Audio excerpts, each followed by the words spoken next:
Hi, I'm Alex, and I'm here to talk to you today about a subject that some of y'all might find interesting, and some of y'all might be bored to tears with. I don't know. Um, I'm going to talk about organized crime in the former Soviet Union.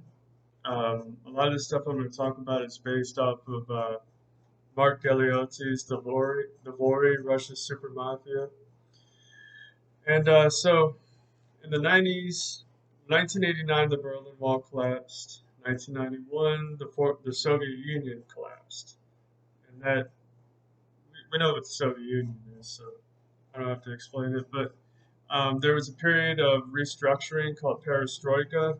Basically, they were transitioning from communism to capitalism, but there was a lot of chaos and a lot of poverty and civil wars, military coups, all that stuff. And so, for instance, teachers got paid in vodka. Um, like people with degrees were selling like toilet paper for money. So it was a real rough time. But so you had these criminal groups that started forming, and these guys were former boxers, wrestlers, you know, special forces that were out of a job, even KGB agents, and they started forming these super groups, and they started trying to go. They went to different businesses and demanded protection taxes, which is basically, we'll protect you from ourselves, and if you don't give the money, maybe your business might catch on fire tomorrow. I don't know. So basically, that's how they started, and they started doing that with strategic things like railroads and airports, and then that's where they could get their weapons and basically trying to expand and take over and diversify, which they did.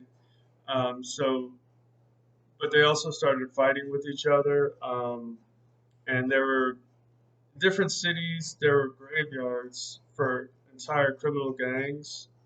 So you could have one criminal gang with a graveyard and another one. That's how bad it was. And so they basically operated with impunity. A lot of the weapons in the military depots basically disappeared, disappeared and wound up in like Central Africa, Central Asia, the Middle East.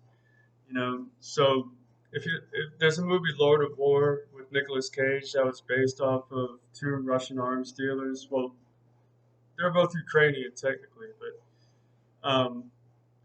so yeah, these gangs basically operated with impunity until about 2005, when the government started trying to crack down on the mafia. But they already had they were already it was like a gray area between government and organized crime, as well as business and organized crime.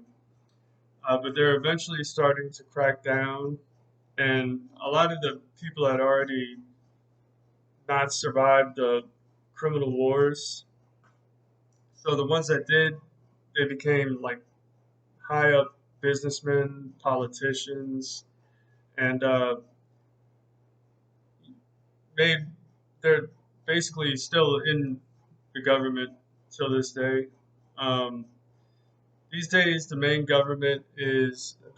criminals are the government. So that shows how it transitioned. So I'm gonna cut it short. That's all I gotta say.